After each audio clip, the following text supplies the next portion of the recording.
नमस्कार सभी को। परीक्षा जंक्शन के इस प्लेटफॉर्म पे और इस मंच पे और संस्था पे आप सभी का हार्दिक स्वागत है। तो कैसे हैं आप सभी लोग? आशा करता हूं अच्छे ही होंगे। हालांकि थोड़ा बहुत अप डाउन चलता रहता है लाइफ में कि आपके जीवन में अभी एक ही चीज़ संघर्ष के रूप में जानी जाती है, वो है आपकी प्रतियोगी परीक्षा, यानी आपका कॉम्पिटिटिव एग्जाम की। सर उसको पास कैसे करना है, उसके तरीके बताइए। देखो, तरीका कुछ नहीं है। यदि इस जीवन के इस उम्र से या जीवन के इस संघर्ष से आपको मुक्ति पानी है, देखो जीवन का संघर्ष तो कभी खत्म नहीं होगा, कभी वो समाप्त होता ही नहीं है, वो उसकी फिनिशिंग लाइन है ही नहीं। जीवन में हर तरीके के संघर्ष आएंगे, लेकिन अभी आपकी लाइफ में केवल एक ही समस्या है, एक ही प्रॉब्लम है, वो है बेरोजगारी, अनएम्प्लॉयमेंट, जो आपको ना तो चैन से खाने देता है, ना चैन से सोने देता है, और ना चैन से कुछ इंजॉय करने देता है। जब भी यदि सीरियस स्टूडेंट है, कोई सिंसियर स्टूडेंट है, यदि वो कहीं भी 2 पल के लिए निकल जाता है एंजॉय करने, तो उसके दिमाग में कहीं ना कहीं ये रहता है कि यार एंजॉय तो बाद में कर लूंगा, पहले मैं अपनी तैयारी कर लेता हूं। देखो, आपको एक ही चीज पर इतना नहीं लग जाना है, एक ही चीज पर इतना नहीं लग जाना है कि आपने मतलब हर चीज के लिए अपना पूरा समर्पित कर दिया। उस चीज के लिए इतना भी नहीं करना है। सबसे बड़ी बात है कि आप तनाव मुक्त कब रह सकते हैं? तनाव मुक्त तब रह सकते हैं जब आप उस चीज को एक लिमिटेड समय दें। जैसे एक बहुत बड़े शेर ने कहा है कि किताब, जिंदगी में किताब के पेज को कब पलटना है और किताब को कब बंद करना है, यह आप पर निर्भर करता है कि किताब का पेज कब पलटा जाता है और किताब कब बंद की जाती है।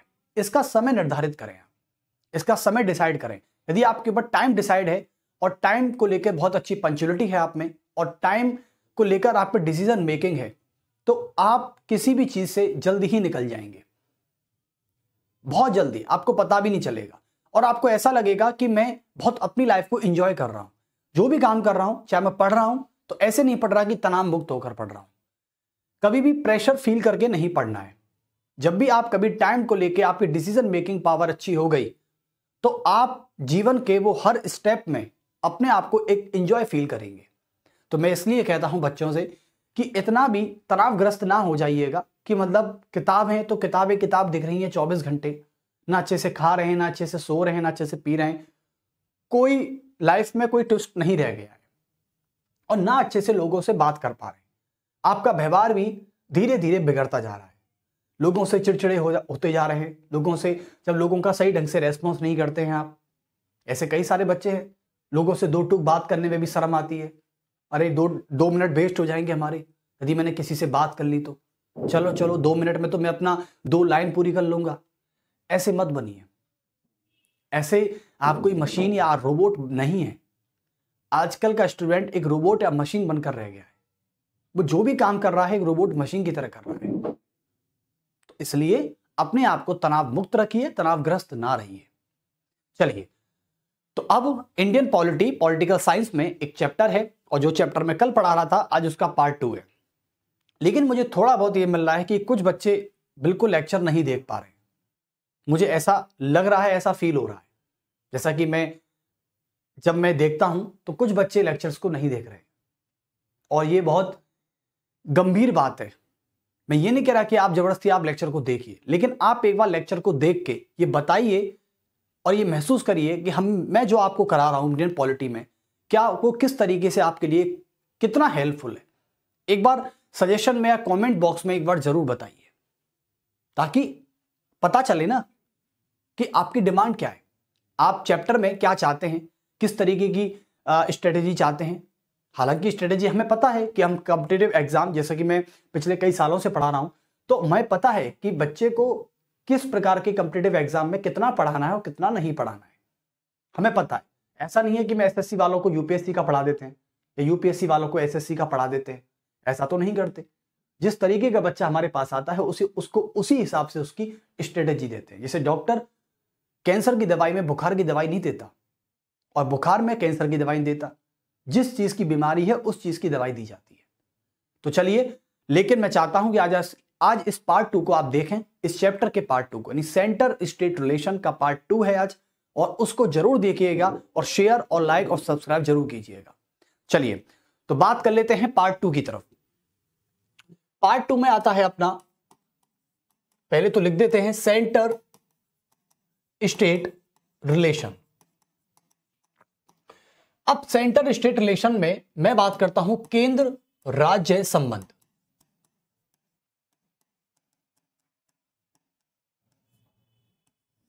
केंद्र राज्य संबंध की बात करें, ओके।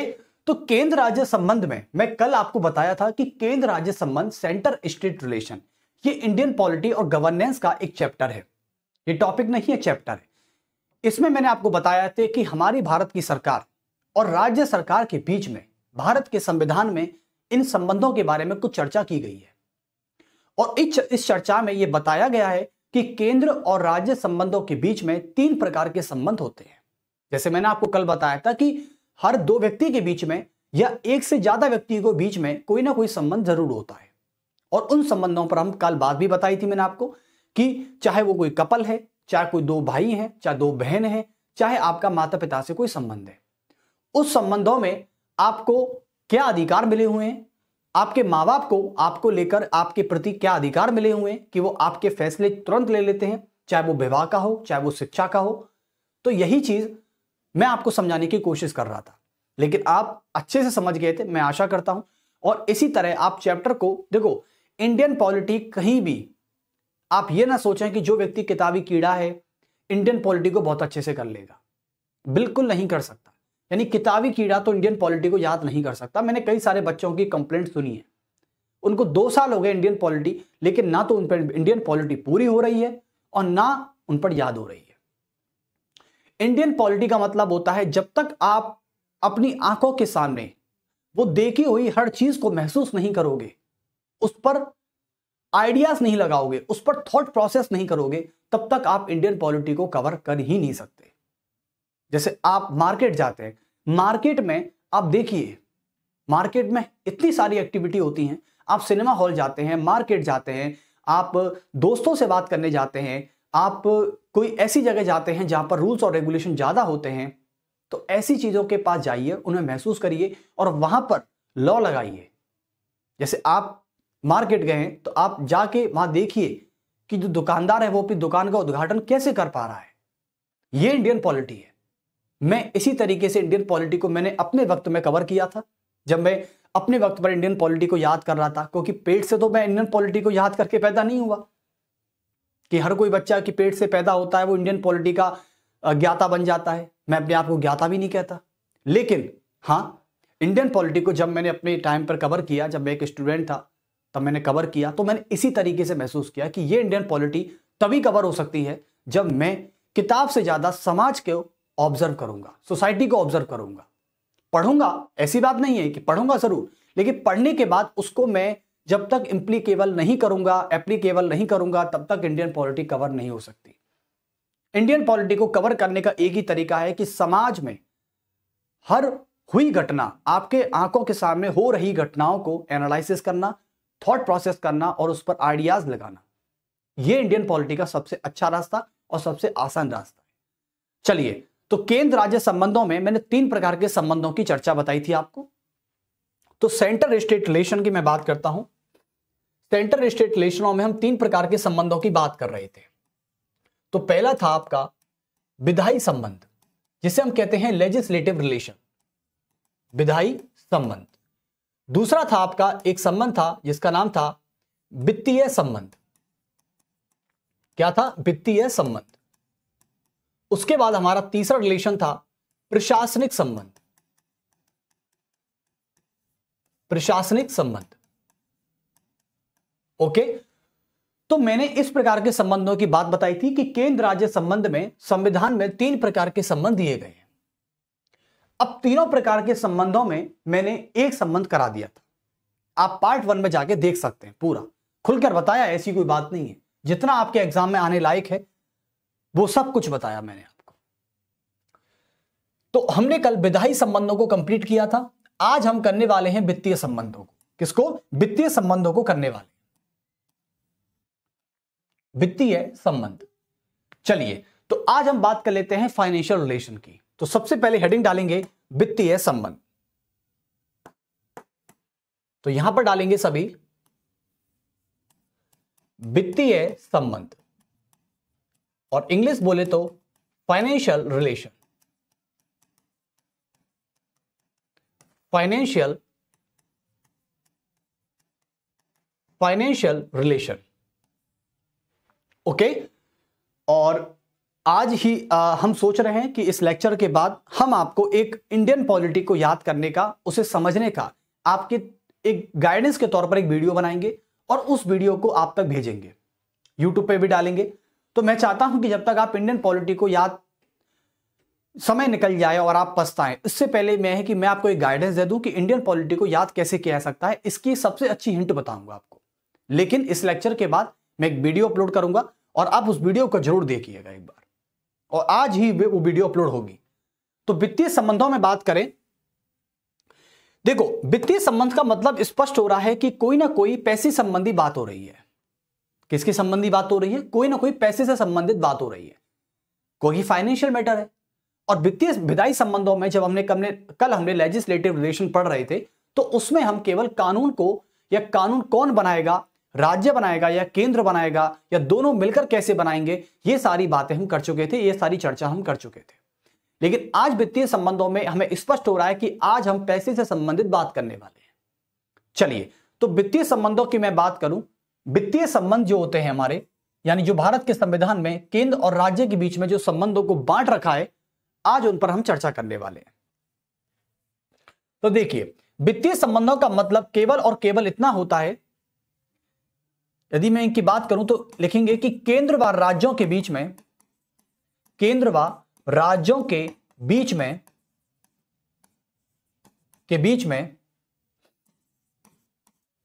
कर की साझेदारी एवं करों का आवंटन को कहते हैं एलोकेशन। ओके, इन बिटवीन, या कह सकते हैं कि बिटवीन इन सेंटर स्टेट करों की साझेदारी, यानी agreement of the taxes and allocation of the taxes, इस बीच को लेकर हमने बात की थी और आज भी वही बात कर रहे हैं। तो कर, केंद्र और राज्यों के बीच में जो कर की साझेदारी होती है, कर का मतलब होता है टैक्स। आपको पता है कि केंद्र सरकार सभी नागरिकों पर एक टैक्स लगाती है। अब वो टैक्स कैसे प्रकार का है, कैसे काम करता है, ये सारी चीजें आज हम चर्चा करने वाले हैं। तो केंद्र जो है वो टैक्स लगाता है आप पर, राज्य भी अलग से टैक्स लगाता है, लगाते हैं ना।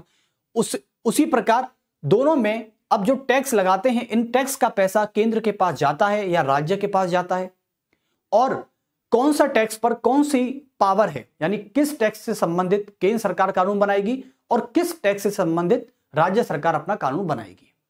तो इस बीच में संविधान में भी इस बात को भी क्या कर रखा है, बांट रखा है। चलिए, तो बात कर लेते हैं आज। जैसे आप सभी को पता है कि हमारे भारतीय संविधान में, इंडियन कॉन्स्टिट्यूशन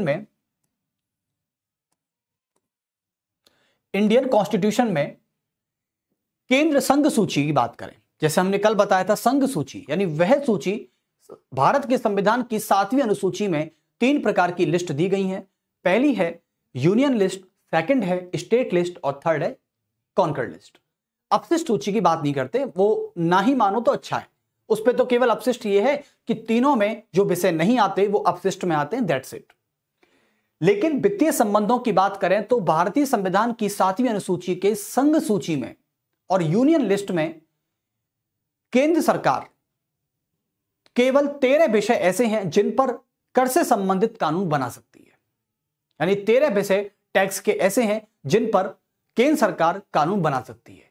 और यूनियन लिस्ट पर के विषयों, यूनियन लिस्ट के अंदर आने वाले जितने भी विषय हैं उन पर कानून बनाने का अधिकार केवल और केवल केंद्र सरकार का होता है। चलिए, तो पहली बात तो हम बात कर लेते हैं केंद्र की। तो केंद्र सरकार संघ सूची में, यानी यूनियन लिस्ट में, संघ सूची में आने वाले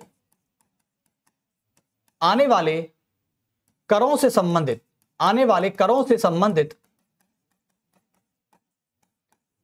संबंधित 13 विषयों पर, कितने, 13 विषयों पर कानून बना सकती है। तो पहली बात तो हमने ये लिख दी। उसके बाद बात करते हैं, दूसरा है हमारा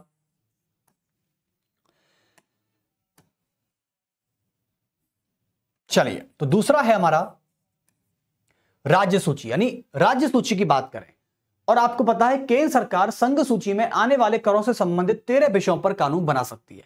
लेकिन राज्य सूची में ऐसे कितने विषय हैं सर जिन पर राज्य सरकार करों से संबंधित कानून बना सकती है, यानी टैक्स से संबंधित कानून बना सकती है? तो वो हैं 18। कितने हैं? 18।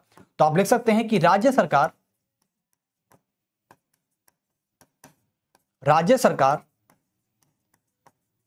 राज्य सूची में आने वाले करों से संबंधित 18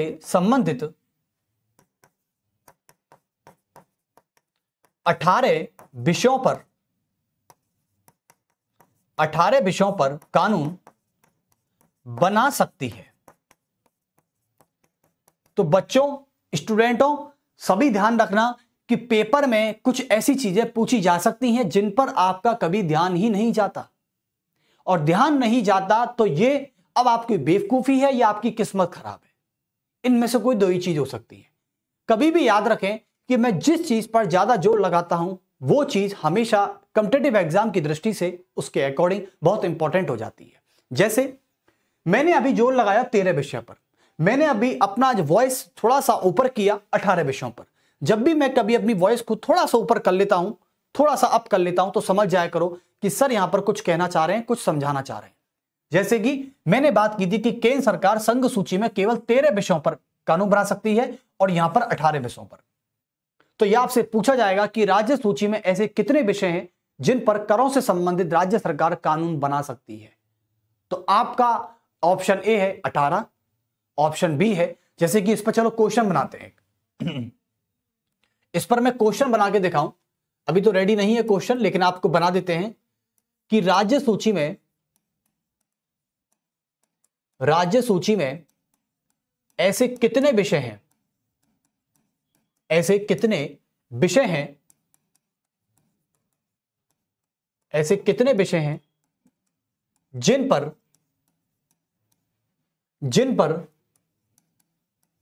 राज्य सरकार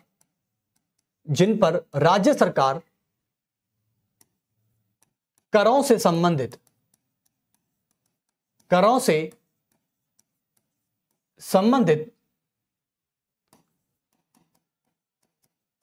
कानून बना सकती है। अब आ गया ना? अब कहेंगे अरे सर ये कैसा क्वेश्चन आ गया पेपर में।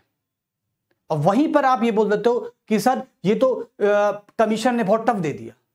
कमीशन ने टफ नहीं दिया। आप उस वक्त आपका ध्यान अपनी मोहतरमाओं के ख्वाबों में था जब उस वक्त आपका टीचर पढ़ा रहा था। हकीकत तो यह है, कमीशन एग्जाम टफ नहीं बनाता। कमीशन ऐसे नहीं बनाता कि एसएससी का पेपर है, यूपीएससी का पेपर दे दिया आपको कि करो, या पीएचडी की थीसिस नहीं लिखवा रहे आपसे वो एसएससी सीजीएल में, वो आपसे कोई यूजीसी नेट का एग्जाम नहीं दिलवा रहे। एसएससी का पेपर है तो एसएससी के लेवल से ही बनाया है। जब एग्जाम बनाने वाला एग्जाम बनाता है तो वो अपने क्राइटेरिया को ध्यान में रखते हुए बनाता है। उसे पहले ही इंस्ट्रक्शन दी जाती हैं कि किस कमीशन के लिए पेपर बनाना है। उसी तरीके से एग्जाम को ढाला जाता है। बस ये है, सुकरात जैसे कहते हैं ना, सुकरात का क्या कहना? सुकरात कहते हैं कि यदि परीक्षा हॉल में बैठा विद्यार्थी क्वेश्चन को, प्रश्न को अच्छे से पढ़ ले, 2 बार 3 बार अच्छे से पढ़ ले, तो उसका उत्तर आधा समझा जाता है, यानी आधा उत्तर आपको वहीं समझ में आ जाएगा। तो सुकरात कहते हैं कि प्रश्न को अच्छे से पढ़ना ही उसका आधा उत्तर होता है। लेकिन हम प्रश्न को अच्छे से नहीं पढ़ते हैं और बस ऑप्शन पर तुक्का मार करते हैं, या जो बच्चे मेहनत कर रहे हैं वो इसको करके भी आएंगे। अब जैसे कि मैं ऑप्शन ए बनाता हूं, चलिए, तो ऑप्शन ए है मेरे पास 18। ऑप्शन क्या है? 18। ऑप्शन बी है 20। ऑप्शन बी है, सी है 4। ऑप्शन डी है 10। बस इतने सा क्वेश्चन है, छोटा सा। इसने केवल आंकड़ा पूछा है आपसे, क्यों किंतु परंतु नहीं लगवा रहा है। इस पे कोई रिसर्च नहीं करनी है आपको। जिस बच्चे ने ये पढ़ा है, जब टीचर उसका पढ़ा रहा था, तो उस समय जब लेक्चर चल रहा था क्लास में, चाहे वो ऑनलाइन है चाहे वो ऑफलाइन है, उस वक्त वो अपने दिमाग को अपने टीचर की, अपने लेक्चर की तरफ ध्यान था, अपनी मोहतरमा के बारे में नहीं सोच रहा था वो कि मोहतरमा क्या कर रही होगी, उसने खाना खाया होगा या नहीं खाया होगा, आज वो मिलने आएगी या नहीं आएगी, ऐसा कुछ नहीं सोच रहा। जब वो आएगी मिलने, अपने आप आ जाएगी। अभी लेक्चर चल रहा है तो अभी लेक्चर पे ध्यान देते हैं। तो बात थी यहां पर केवल और केवल 18। इसका राइट आंसर ए है। बस इतना सा ही क्वेश्चन था, लेकिन इसको घुमा फिरा के आप टफ बना देते हैं और फिर आप कमीशन पर आरोप लगाते हैं, एलिगेशंस लगाते हैं। That's it. तो चलिए, इसका आंसर है 18। कितना है? 18। लेकिन हम बात कर लेते हैं यहां पर की, तो 18 विषय और 13 विषय, ऐसा ही क्वेश्चन संघ सूची को लेके बन सकता है। तो प्लीज बी अवेयर। यहां पर लगा आप ला लेना 3 स्टार। आ भी सकता है और नहीं भी आ सकता, तो आप डबल स्टार लगा ले, 3 स्टार लगा ले इस पे, जो भी है। चलिए, तो 18 विषय और 13 विषय यहां पर दी गई हैं। आपको पता है कि हमारा भारत का संविधान जब बना था, तो भारत का संविधान जब बन रहा था, तो यह बनकर तैयार हो गया था 26 नवंबर 1949 को। तो उस समय हमारे भारत के संविधान में समवर्ती सूची में, यानी ऐसा कोई भी कर से संबंधित विषय नहीं है जो समवर्ती सूची में है। बहुत बड़ी बात है, और यह थोड़ी नुकसानदायक भी बात है कि जब भारत का संविधान 1949 के संविधान की बात करें, जब बनकर तैयार हुआ था हमारा बिल्कुल फ्रेश कॉन्स्टिट्यूशन, जिसमें कोई अमेंडमेंट नहीं था, केवल ताजा ताजा बनाया गया था, उसमें जब समवर्ती सूची जो थी, जो कि ऑस्ट्रेलिया के संविधान से ली गई थी, समवर्ती सूची की बात करें तो समवर्ती सूची में ऐसा कोई भी कर नहीं था जिस पर केंद्र और राज्य मिलकर आपस में कानून बना सके, क्योंकि समवर्ती सूची में आने वाले सभी विषयों पर कानून बनाने का अधिकार केंद्र और राज्य दोनों का होता है। लेकिन समवर्ती सूची में ऐसा कोई टैक्स से रिलेटेड कोई मैटर था ही नहीं जिस पर दोनों सरकारें अपनी आम सहमति से कानून बनाएं। लेकिन नरेंद्र मोदी सरकार में, जब 2014 में नरेंद्र मोदी जी भारत के प्रधानमंत्री बने, अपने फर्स्ट टाइम, अपने पहले कार्यकाल जब इन्होंने शपथ ली, तो उस समय इन्होंने उसके 2 साल के बाद, शपथ ग्रहण 2 साल के बाद 2016 में इन्होंने 101वां कॉन्स्टिट्यूशनल अमेंडमेंट 2016 के माध्यम से पूरे देश में सभी करों को एक साथ मिलाकर जीएसटी, जिसे कहते हैं ग्रॉस सर्विस टैक्स, वस्तु एवं सेवा कर, good and service tax, goods and service tax जो जीएसटी था, जिसे वस्तु एवं सेवा कर कहा जाता है, उसे 101वां संवैधानिक संशोधन अधिनियम 2016 के माध्यम से पूरे देश में 2017 में लागू किया गया, और जुलाई 2017 में पूरे देश में लागू हो चुका था। जीएसटी का मतलब होता है कि सारे करों को मिलाकर, जितने भी डायरेक्ट इनडायरेक्ट टैक्स हैं, इनकम टैक्स को छोड़कर, जितनी भी डायरेक्ट और इनडायरेक्ट टैक्सों को मिलाकर एक कर बना दिया गया पूरे देश में, जिसका नाम है GST. One tax one nation, या वन नेशन वन टैक्स, समझे आप? तो इस जीएसटी आज हमारे भारत के संविधान में संवैधानिक संशोधन के माध्यम से समवर्ती सूची में जीएसटी नाम का विषय आता है, और इस जीएसटी पर दोनों सरकारें अपनी आम सहमति से कानून बनाती हैं। आपको पता है कि जीएसटी की बात करें तो जीएसटी 2 प्रकार का होता है, एक है सेंट्रल जीएसटी और एक है स्टेट जीएसटी। सेंट्रल जीएसटी क्या होता है? जिस पर केंद्र सरकार कोई एक, मान लो बिस्किट का पैकेट है, बिस्किट के पैकेट पर जितना जीएसटी लग रहा है उसका कुछ हिस्सा सेंटर के पास जाता है और कुछ हिस्सा स्टेट के पास जाता है, तो इसे कहते हैं central GST and state GST. तो चलिए, लेकिन आप सभी को पता है, या नोट लगा के लिख सकते हैं कि 1949 के संविधान में ऐसा नहीं था। 1949 के संविधान में, 1949 के कॉन्स्टिट्यूशन में, संविधान में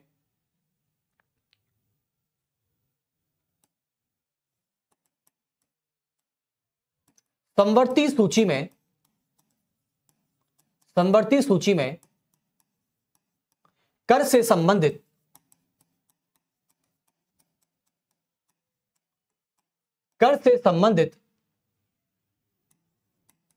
कोई विषय मौजूद नहीं था, कोई विषय मौजूद नहीं था,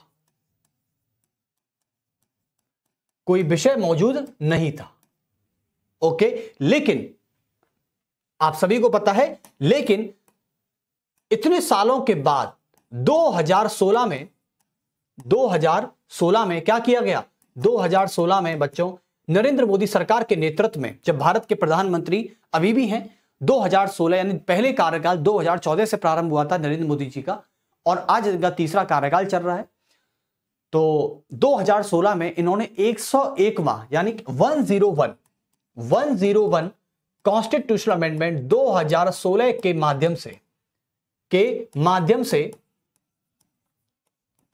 माध्यम से सभी करों को मिलाकर, यानी सभी करों को मिलाकर जितने भी टैक्स थे, सभी करों को मिलाकर क्या कर दिया? एक कर लागू किया। सभी करों को मिलाकर एक कर लागू किया,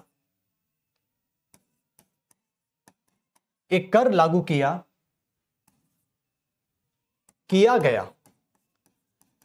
गया जिसे वस्तु एवं सेवा कर कहा जाता है, और इंग्लिश में कहें तो आप इसे कह सकते हैं जीएसटी, वस्तु एवं सेवा कर कहा जाता है।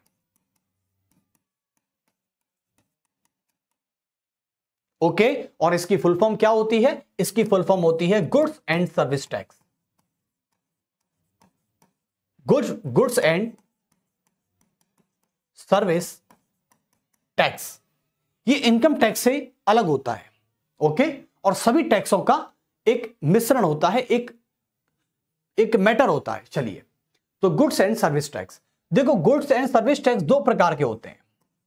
पहला होता है आपका CGST, जिसको कहते हैं सेंट्रल जीएसटी, और एक होता है SGST, इसे कहते हैं स्टेट जीएसटी, और दोनों से मिलकर बनता है जीएसटी।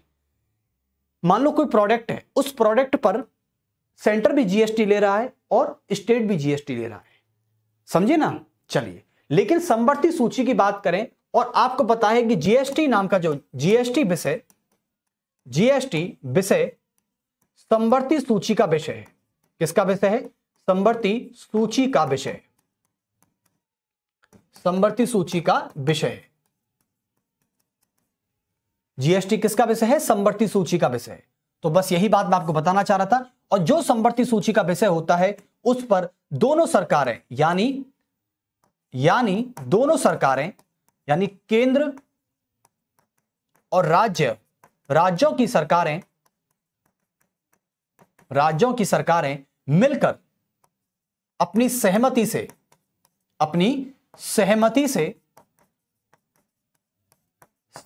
से कानून बनाती हैं। अब कुछ बच्चे इसको रटने में लगे हुए हैं, रटो, सर ने बता दिया, बस नोट कर लिया कॉपी में, रट रहे हैं। जहां भी जा रहे हैं, अरे एक मिनट रुको, किताब दो, पढ़ के, जहां मतलब कहीं जा रहे हैं, बस वो फोटो खींच रहा उस फोन का, मतलब उस पेज का फोटो खींच लिया, अब उसको देखे जा रहे हैं हर जहां जा रहे हैं, मतलब कर कुछ और रहे हैं, दिमाग रटने में लगा हुआ है। रटना थोड़ी है। आप दुकान पर जा रहे हैं, मतलब मार्केट तो जाते होंगे ना, मार्केट जा रहे हैं, कोई भी प्रोडक्ट तो खरीद रहे हैं, दिन में कोई ना कोई प्रोडक्ट तो खरीदते ही होंगे आप, कोई भी चीज जो पैकेट्स में होती है, कुछ ना कुछ तो खरीदते होंगे, 1 या 2 दिन 3 दिन में। उस पैकेट्स पर पीछे की तरफ जब आप उसकी एक्सपायरी डेट देखते हैं, सब कुछ देखते हैं, रेट भी तो देखते हैं, रेट कितनी है, लेकिन रेट देखते वक्त आप ये गौर नहीं करते कि उसमें जीएसटी कितना लगा है, उसमें जीएसटी कितना लगा है।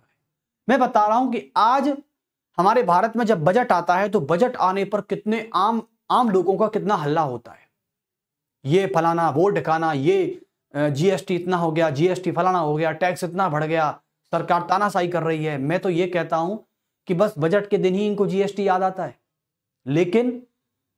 लेकिन आम पब्लिक किसी भी प्रोडक्ट को परचेस करते वक्त उसके प्रोडक्ट के पैकेट के पीछे जीएसटी नहीं देती कितना लगा है। उसे यह नहीं पता होगा कि जिस प्रोडक्ट को वो हैबिचुअल तौर पर खरीद रहा है ना, उस पर जीएसटी कितना है। जैसे मुझे पार्ले जी का बिस्किट बहुत पसंद है, सीधी सी बात है। तो जब पार्ले जी का बिस्किट मुझे बहुत पसंद है, तो जब मैं पार्ले जी का बिस्किट खरीदता हूं, भाई मैं इस चीज का हैबिचुअल हूं, तो मुझे अपनी मनपसंद प्रोडक्ट का जीएसटी पता है, बात खत्म। हाँ, रैंडमली आप कोई चीज खरीदने जा रहे हैं, आपके उससे यदि लगता है कि आपकी वो चीज हैबिचुअल नहीं है डेली लाइफ में, मेरा तो एक फिक्स है कि मैं चाय के साथ पार्ले जी बिस्किट का ब्रेकफास्ट करता हूं, मेरा तो ये पूरा शेड्यूल है, हर दिन में एक पार्ले जी का बिस्किट मैं जरूर यूज करता हूं। तो इसका मतलब है कि यदि मुझे अपने पसंदीदा प्रोडक्ट का जीएसटी नहीं पता, तो और मैं फिर सरकार जब बजट पेश करती है और बजट आने पर मैं शोर मचाऊं, मैं ढोंगबाजी करूं, तो यह गलत है। मैं अधिकतर आम लोगों को पता होता है, लेकिन अधिकतरों को नहीं पता होता। अधिकतर को यही पता होता कि जीएसटी होता क्या है, नहीं पता एक्चुअल पे। लेकिन आप सभी को पता है, जब आप इकोनॉमिक्स पढ़ते हैं, और जो बच्चे इकोनॉमिक्स लेके बैठे होंगे उन सभी को जीएसटी के बारे में पता होगा, लेकिन जो इकोनॉमिक्स से नहीं है वो जीएसटी के बारे में थोड़ा बहुत पढ़ लें बस। चलिए, अच्छा एक फैक्ट बताने वाला था आपको मैं। फैक्ट ये बताने वाला था कि हमारे दुनिया का ऐसा कौन सा देश है जिसने सबसे पहले जीएसटी लागू किया था। इंपॉर्टेंट है। और भारत में जीएसटी लागू हुआ था 2017 में। कब हुआ था लिखेंगे, इसे भारत में 2017 में पूरे देश में, और जुलाई में लागू किया गया था। कब किया गया था? जुलाई में लागू किया गया था, यानी 1 जुलाई 2017। इसे भारत में 1 जुलाई 2017 को लागू किया गया था। इसे 1 जुलाई 2017 को लागू किया गया था भारत में। लेकिन बात कर लेते हैं कि पहला देश ऐसा कौन सा है। चलिए, तो यहां पर इसको नोट भी कर लेंगे एक बार। आपको बता दूं, देखो ये वाला इंपॉर्टेंट हो सकता है। लिखेंगे कि दुनिया का पहला देश, विश्व का दुनिया का पहला देश जिसने जीएसटी लागू किया, जिसने जीएसटी लागू किया गया, वो है आपका फ्रांस। क्या है? फ्रांस। यानी फ्रांस दुनिया का पहला जीएसटी लागू करने वाला देश रहा। अब आपको बता दूं, फ्रांस से मुझे एक चीज और याद आ गई। फ्रांस के राष्ट्रपति इमैनुअल मैक्रोन पिछले गणतंत्र दिवस के अवसर पर 2024 के जनवरी में गणतंत्र दिवस के अवसर पर भारत के अतिथि बनकर आए थे, चीफ गेस्ट बनकर आए थे। जब फ्रांस के राष्ट्रपति इमैनुअल मैक्रोन चीफ गेस्ट के तौर पर जब भारत में 24 में, मतलब 26 जनवरी को चीफ गेस्ट के रूप में आए थे, तब इन्होंने यहां पर यूपीआई को देखा था। और आपको बता दूं कि पश्चिमी दुनिया का फ्रांस ऐसा पहला देश है जिसने यूपीआई लॉन्च किया है। या यूरोप का, पश्चिमी दुनिया नहीं, मतलब इन द सेंस यूरोप की बात कर रहा हूं मैं। तो यूरोप का यानी पहली ऐसी यूरोपियन कंट्री है जिसने यूपीआई को, यूनिफाइड पेमेंट ऑफ इंटरफेस को लागू करने वाला पहला देश ही फ्रांस भी है। समझे? और यूपीआई को लागू करने वाला पहला देश कौन सा है आप सभी को पता ही है। तो कुल मिला के फ्रांस एक वो देश है, मैं बात कर लेता हूं फ्रांस की। तो ये पहला यूरोपीय देश है, पहला यूरोपीय देश यानी फर्स्ट यूरोपियन कंट्री जिसने विच इम्प्लीकेबल जिसने UPI, unified payment of interface, UPI लागू किया। और आपको बताएं, इस यूपीआई को एक बहुत बड़े सेलिब्रेशन से लागू किया गया था। यानी भारत यानी फ्रांस की राजधानी पेरिस में स्थित एफिल टावर से, कहां पर? एफिल टावर पर। इसे एफिल टावर की सीनरी से लॉन्च किया गया था UPI, unified payment of interface को। और ये क्यों लॉन्च किया गया? भारत से इंस्पायर होकर। तो first European country which is implicable to the UPI. Okay, तो आप सभी को पता ही है। चलिए, तो ये था आपके जीएसटी के बारे में। तो जीएसटी आज हमारे संविधान में समवर्ती सूची का विषय है, जिस पर दोनों मिलकर क्या बनाती हैं? कानून बनाती हैं, यानी कर का आवंटन भी करती हैं और कर की साझेदारी भी करती हैं। ठीक है, लेकिन एक बात मैं आपको बता देना चाहता हूं, जैसे कि दिल्ली मेट्रो की बात करें, जैसे इन दोनों में बात करें, दिल्ली मेट्रो या जो भी मेट्रो है, दिल्ली मेट्रो। तो दिल्ली मेट्रो की मैं बात कर लेता हूं। आपको पता है दिल्ली मेट्रो में जो आप जिस टिकट के पैसों से यात्रा करते हैं, ट्रेवल करते हैं, या मेट्रो में जो लोग सफर नहीं करें या जो कर चुके हैं, आजकल तो 95% लोग मेट्रो में सफर कर चुके हैं। तो दिल्ली मेट्रो की बात करता हूं। दिल्ली मेट्रो में आप सभी को पता है कि दिल्ली मेट्रो एक ऐसा रिसोर्स है जिसे दिल्ली की लाइफलाइन कहते हैं मेरे हिसाब से ना। हाँ, तो दिल्ली मेट्रो की बात करें, दिल्ली मेट्रो में जिस पैसे से, जिस मनी से आप यात्रा करते हैं, अपना टिकट लेते हैं और टिकट के लिए जितना रकम देते हैं आप अपनी, 30 रुपए 40 रुपए जो भी, उस 30 या 40 रुपए में से कुछ हिस्सा दिल्ली के सरकार को जाता है और कुछ हिस्सा केंद्र सरकार को जाता है, और दोनों के बजट से दिल्ली मेट्रो ऑपरेट होती है। तो इसका मतलब क्या है कि दोनों का आपस में क्या है, जीएसटी बटा हुआ है। यानी आपने 40 रुपए का कोई टिकट खरीदा, उस 40 में से कुछ हिस्सा केंद्र का है तो कुछ हिस्सा यूटी का, यानी दिल्ली के राज्य सरकार का है। चलिए, और दोनों के बजट से ही दिल्ली मेट्रो ऑपरेट होती है, यानी दोनों अपना पैसा भी लगाते हैं और दोनों अपना हिस्सा भी ले लेते हैं। तो जैसे दिल्ली मेट्रो है या फिर कोई प्रोडक्ट्स है, आप कह सकते हैं कोई प्रोडक्ट है, जैसे भी। चलिए, तो ये था पूरा आपका एक तरह से वित्तीय संबंधों की बात की, समझे। तो वित्तीय संबंधों में केवल और केवल इतना ही है, लेकिन एक जितना कंपटीशन में आ सकता है। अब मैं आपको बता देता हूं एक चीज, हमारे आर्टिकल 280 में, हमारे आर्टिकल 280 में यानी अनुच्छेद 280, बच्चों अनुच्छेद 280 जो है ना, ये बहुत इंपॉर्टेंट आर्टिकल है। मैंने आपको राष्ट्रपति में ये पढ़ाया था कि राष्ट्रपति की कुछ फाइनेंशियल पावर होती है, और फाइनेंशियल पावर में राष्ट्रपति हर 5 वर्ष में आर्टिकल 280 के तहत वित्तीय आयोग का गठन करता है। अभी आपको पता है प्रधानमंत्री नरेंद्र मोदी जी ने केंद्रीय के सभी सरकारी कर्मचारियों के लिए 8वां वित्त आयोग पारित कर दिया है, यानी 8वें 5th कमीशन की सिफारिशों को लागू कर दिया गया है। तो बहुत बड़ी बात है। इस समय तो ये बहुत इंपॉर्टेंट भी हो सकता है, क्योंकि प्रधानमंत्री ने अब, क्योंकि करंट अफेयर्स है, और करंट अफेयर्स से यदि कोई मुद्दा उठेगा तो स्टैटिक्स से रिलेटेड कुछ ना कुछ तो आएगा ही आएगा। तो आर्टिकल 280 में बताया गया है कि राष्ट्रपति अपनी वित्तीय शक्ति का प्रयोग कर, ये पहली बात तो एक राष्ट्रपति की वित्तीय शक्ति होती है, इसको एक चीज लिख सकते हैं, राष्ट्रपति की फाइनेंशियल पावर, राष्ट्रपति की वित्तीय शक्ति, पहली बात तो। और राष्ट्रपति इसी वित्तीय शक्ति का प्रयोग करके क्या करता है, तो लिख देंगे यहां पर कि राष्ट्रपति प्रत्येक 5 वर्ष में, प्रत्येक 5 वर्ष में वित्तीय आयोग का गठन करता है, वित्तीय आयोग का गठन करता है, गठन करता है। समझ गए आप। यानी राष्ट्रपति प्रत्येक 5 वर्ष में वित्तीय आयोग का क्या करता है, गठन करता है। और आपको बता दूं बहुत इंटरेस्टिंग बात कि आपसे कोई पूछे कि वित्तीय आयोग एक कैसा निकाय है, एक कैसा बॉडी है, is that constitutional body and is that non constitutional body, तो ये पूछा जाएगा आपसे। तो आपको बताना है कि financial commission is that constitutional body. आप लिख सकते हैं कि फाइनेंशियल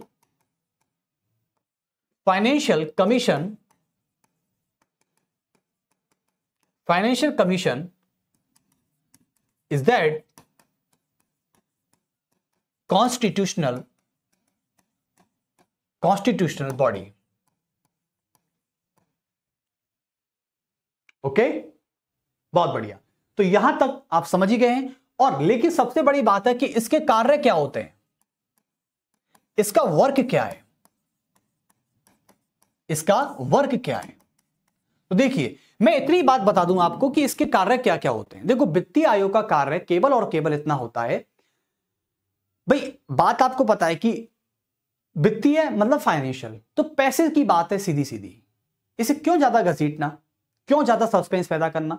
तो वित्तीय आयोग का मतलब होता है कि राष्ट्रपति प्रत्येक 5 वर्ष में इसलिए वित्तीय आयोग का गठन करता है ताकि वो केंद्र और राज्य की सरकारों के बीच में करों का निर्धारण कर सके, करों का आवंटन कर सके और करों की साझेदारी का लेखा जोखा देख सके। जैसे कि कभी कभी क्या होता है, केंद्र और राज्य सरकारों के बीच में कभी कभी पैसे को लेकर लड़ाई हो जाती है। कभी किसी ने ज्यादा टैक्स ले लिया तो भाई इसका डिसाइड कौन करेगा, इसका डिसाइड करने के लिए राष्ट्रपति ऐसी सुविधा बना देता है। और हमारे संविधान में राष्ट्रपति नहीं, हमारे संविधान में आर्टिकल 280 में ऐसी फैसिलिटी दी गई है जो केंद्र और राज्यों के बीच में पैसे से संबंधित विवादों को कम करने के लिए वित्तीय आयोग बनाया गया है, जो दोनों के कार्यों को अपनी अपनी जगह निर्धारित करता है और करों का एलोकेशन यानी taxes, allocation of the taxes and agreement of the taxes, चलिए तो इसकी बात करता है। तो आप देख सकते हैं कि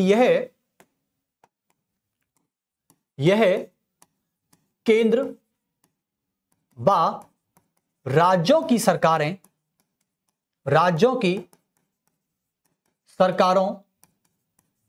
के बीच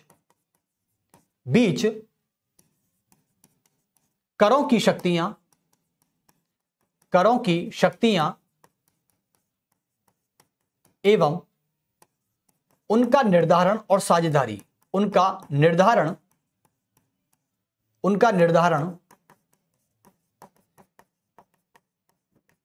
एवं साझेदारी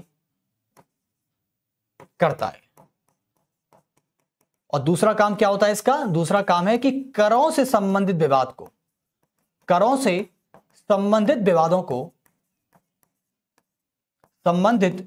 को कम करता है। भाई अब डेफिनेटली कम तो होगा ही होगा ना भाई। जो आयोग इस काम को कर रहा है, जैसे कि मान लो आपके घर में मेहमान आए, अब देखो, अब कुछ लोग इसको रटने में लगे हुए हैं। अब देखो वित्तीय आयोग को कैसे याद रखना है, फाइनेंशियल कमीशन को ऐसे याद रखना है कि भाई मान लीजिए कि आप आपके भाई आपके बहन है, ठीक है। मान लीजिए घर में कोई मेहमान आया। अब घर में जो मेहमान आ रहा है वो है जीएसटी। क्या है? जीएसटी मान लो उसको, क्योंकि आप सभी को पता है जब आप छोटे थे बचपन में, मतलब बचपन में छोटे ही होते हैं, जब आप छोटे थे तो बचपन के समय में जब कोई घर पे मेहमान आता था तो वो आपको कुछ पैसे देकर जाता था। क्या देकर जाता था? पैसे, 10 रुपए 20 रुपए। भाई होता है कि छोटे बच्चों को टॉफी चॉकलेट्स के लिए क्या तो चॉकलेट दे दी जाती है या फिर पैसे दे दिए, 10-10 रुपए दे दिए बच्चों को, मेहमान आया है ना। और कुछ फल फ्रूट्स लाते हैं, फल फ्रूट्स की बात नहीं कर रहे, पैसे की बात करें, क्योंकि पूरा मामला पैसे का है। पैसा है तो बड़ी बड़ी बातें है ना, आपने सुना भी होगा। तो जब घर में कोई मेहमान आता है तो वो जिस घर में जाता है वहां के सभी बच्चों को 10-10 20-20 रुपए देकर आते हैं, और कोई ज्यादा बड़ा मेहमान आ जाए तो 100 रुपए दे जाते हैं। अब उस टाइम पे जब हम छोटे थे, उस टाइम पर मैं अपनी खुद की बात कर रहा हूं, उस टाइम पर 100 रुपए भाई साहब 1000, मतलब ऐसा था कि 100 रुपए मिल गए भाई, इसमें तो हमारा पूरा महीना चल जाएगा। क्योंकि उस समय 8 आने की टॉफी आती थी, चवन्नी चलती, चवाना 8 आना चलता था उस समय। तो उस समय इतना ही खर्चा होता था। क्या खर्चा होता था हमारा? टॉफी खरीद लेंगे, चॉकलेट खरीद लेंगे, और एक वो आते थे, एक बचपन में बड़ी उनकी याद आती है मुझे, एक खट्टा मीठा टॉफी आती थी, खट्टी मीठी, वो अलग होती थी, पूरे एक मसाला होता था, पता नहीं क्या कहते थे उसको, बड़ा खट्टा मीठा लगता था, एक वो आता था, है ना। चुस्की आती थी बचपन में, चुस्की पता है आपको? पैकेट्स में गर्मियों के समय में छोटी छोटी 2-2 रुपए की, 1-1 रुपए की आती थी, 1 रुपए की 2 आती थी, वो orange flavour, mango flavour, pineapple flavour, like all that. तो जब मेहमान आते हैं तो घर में सभी बच्चों को क्या देते हैं? पैसा देते हैं कुछ।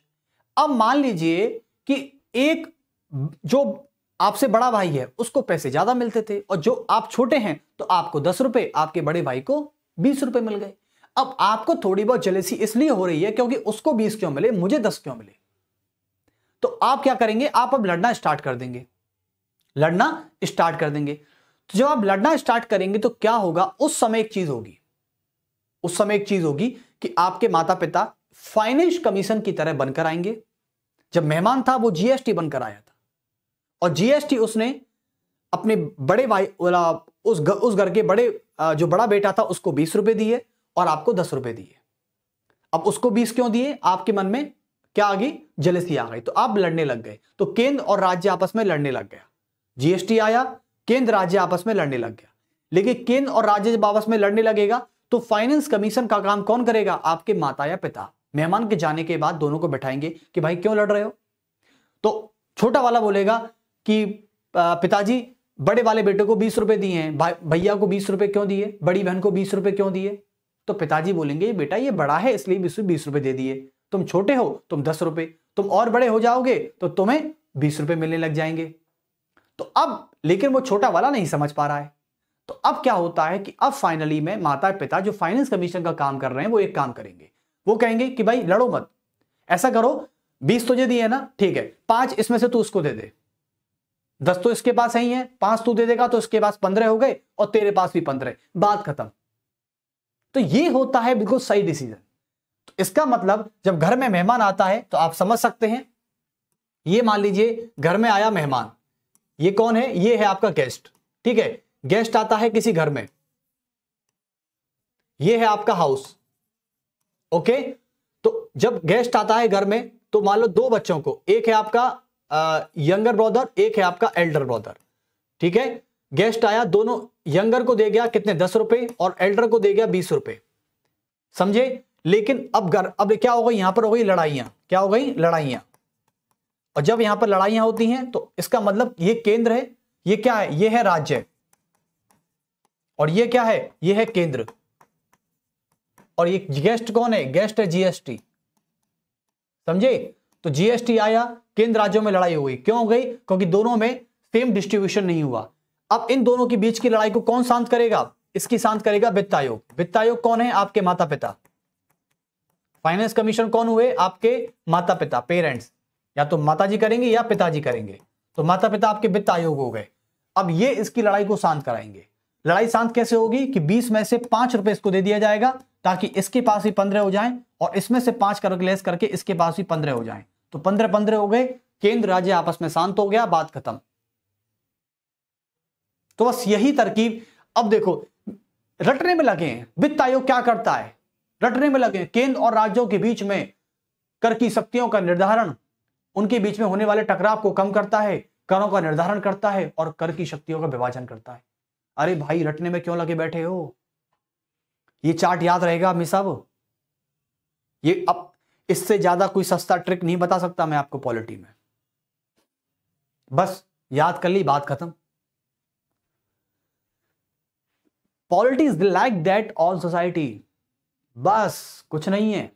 चलिए बस आर्टिकल याद रखना 280। अब कह देना माता पिता तुम फाइनेंस कमीशन हो, मैं तुमको आर्टिकल 280 में डाल देता हूं, बात खत्म, समझे ना। बस इतना याद रखो कि माता पिता फाइनेंस कमीशन है, मैं उनको आर्टिकल 280 में डाल रहा हूं, बात खत्म। अब जिंदगी भर याद रहेगा फाइनेंस कमीशन के आर्टिकल 280 में आता है। चलिए अब इसको हटाई देते हैं, ये तो एक एग्जाम्पल था।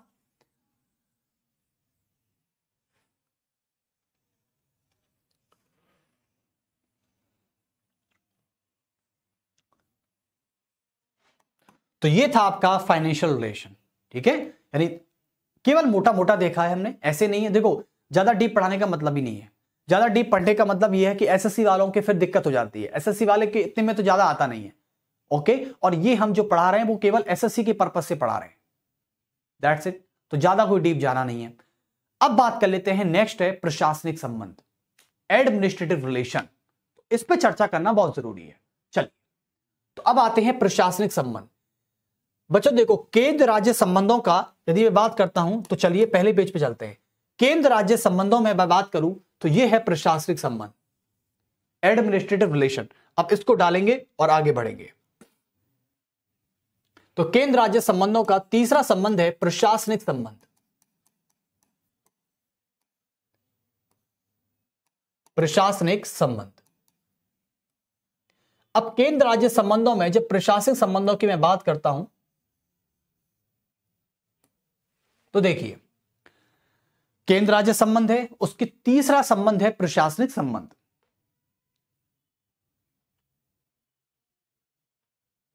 तो कैसे करते हैं, चलिए बात करते हैं एक बार।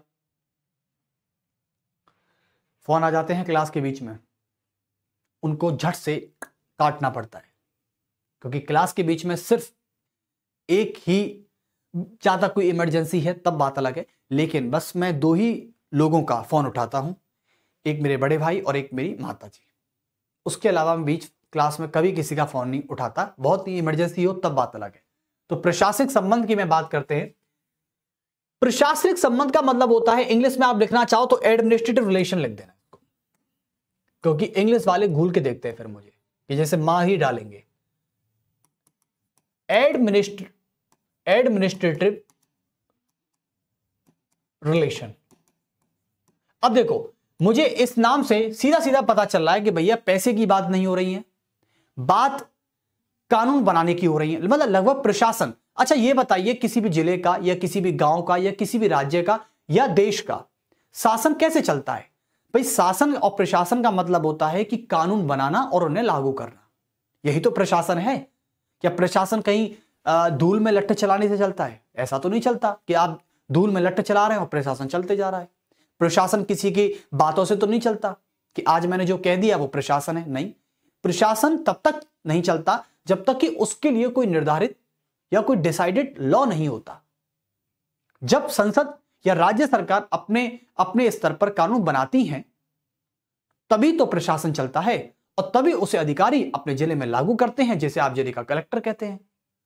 तो प्रशासन, चाहे देश का प्रशासन हो, चाहे वो राज्य का हो, चाहे वो आपके जिले का हो, चाहे वो आपके जिले में आने वाले छोटे से गांव या कस्बे या तहसील का हो, बात खत्म, या टाउन का हो, मैटर नहीं करता। इसी प्रकार क्या होता है कि प्रशासनिक संबंध का मतलब होता है कि प्रशासनिक संबंध हमारे भारतीय संविधान के विधायी संबंधों पर आधारित होते हैं। सबसे बड़ी बात तो यह है, यानी प्रशासनिक संबंध। तो पहली बात तो यहां लिख लेते हैं इस बात को कि यह भारतीय संविधान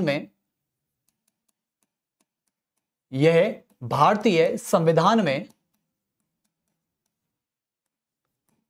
विधायी संबंधों पर आधारित होते हैं, विधायी संबंधों पर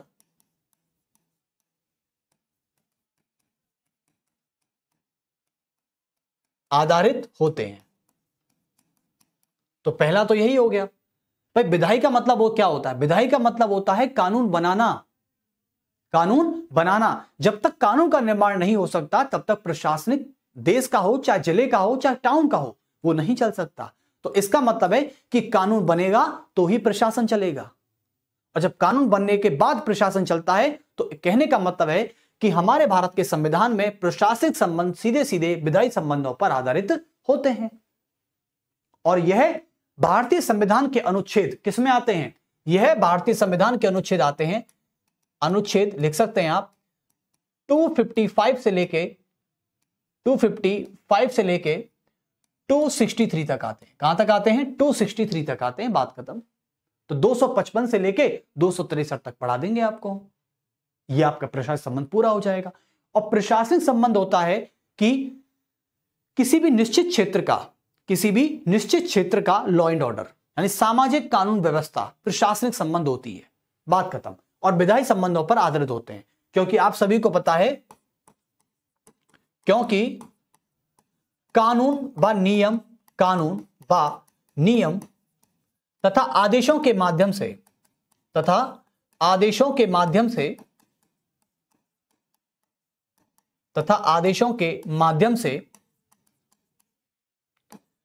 किसी भी निर्धारित क्षेत्र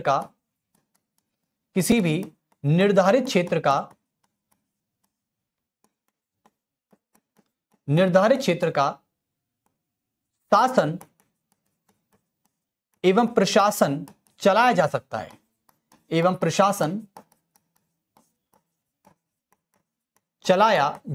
है, और इसका कहने का मतलब यह कहना चाह रहा है कि प्रशासनिक संबंध का और भी एक मतलब होता है, वो ये कहते हैं कि कानून का बनाना तथा कानून को लागू करना।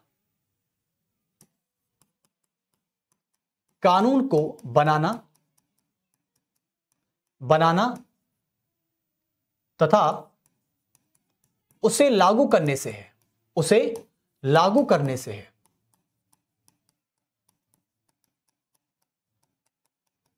ओके। भाई कानून बनेगा तो विधायी संबंध है और लागू होगा तो प्रशासनिक संबंध है, जिसे कार्यपालिका संबंध भी कहते हैं। क्या कहते हैं? जिसे एग्जीक्यूटिव रिलेशन भी कहा जाता है, बात खत्म। तो ये बात थी। अब आते हैं सीधे सीधे आर्टिकल पर। आर्टिकल पढ़ेंगे तो हमें ज्यादा अच्छे से बातें समझ में आ जाएंगी।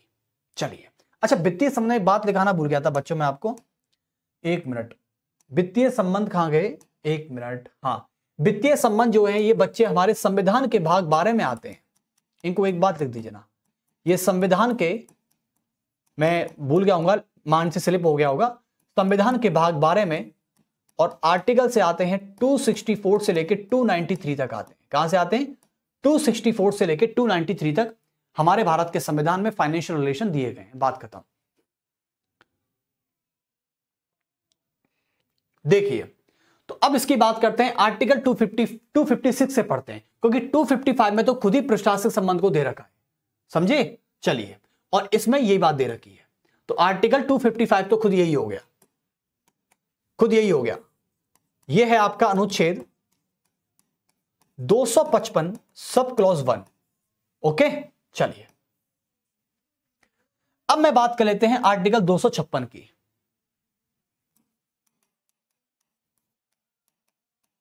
दो 256 अनुच्छेद क्या कहता है? देखिए, हमारे भारत के संविधान का अनुच्छेद 256 यह कहता है कि केंद्र और राज्यों की अपनी अपनी प्रशासनिक संबंध है। केंद्र और राज्य के आपस में अपने अपने प्रशासनिक संबंध और कार्यकारी शक्तियां संविधान में दे रखी हैं, लेकिन राज्य का प्रशासनिक नियम या राज्य की कार्यकारी शक्ति किसी भी तरह से केंद्र की कार्यकारी शक्तियों में बाधा ना डाले और संसद के द्वारा बनाए गए प्रत्येक कानून को राज्य में लागू किया जाए। यह बाध्य करता है, यह सलाह नहीं देता। मैं कल आपको बता रहा था कि संसद पूरे भारत के लिए कानून बनाती है और भारत में आता है राज्य। कोई भी राज्य सरकार या किसी भी जिले का मुखिया या किसी भी गांव का मुखिया यह नहीं कह सकता कि हम संसद के द्वारा बनाए गए इस नियम को नहीं मानते, जब तक कि वह भारत के क्षेत्र में है, भारतीय राज्य क्षेत्र में आता है, तब तक उसे यह कहने का बिल्कुल हक नहीं है कि हम संसद द्वारा बनाए गए इस कानून को मानने से इंकार करते हैं।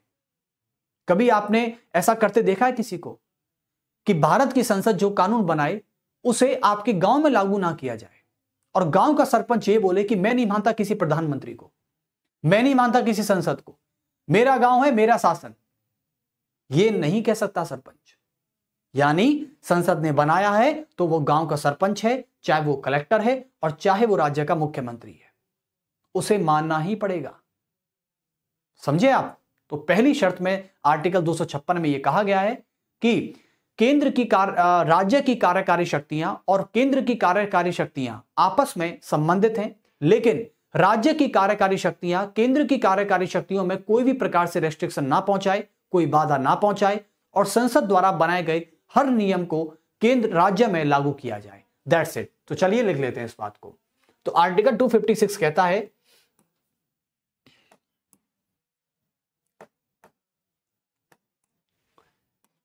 कि केंद्र व राज्यों की कार्यकारी शक्ति, केंद्र व राज्यों की कार्यकारी शक्तियां आपस में संबंधित हैं, आपस में कोरिलेटेड हैं ना, आपस में संबंधित हैं,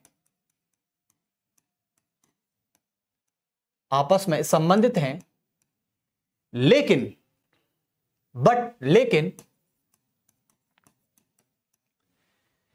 ये कह सकते हैं कि राज्य की कार्यकारी शक्तियां, क्योंकि राज्य की कार्यकारी शक्तियां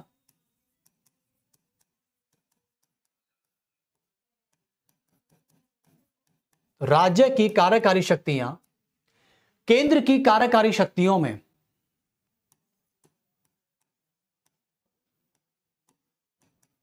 केंद्र की कार्यकारी शक्तियों में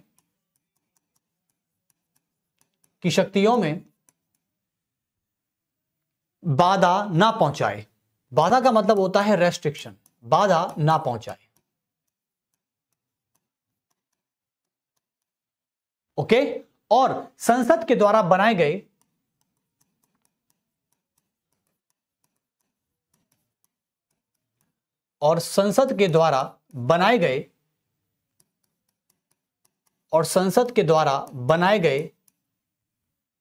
कानून को समस्त राज्यों में लागू करना अनिवार्य है। समस्त राज्यों में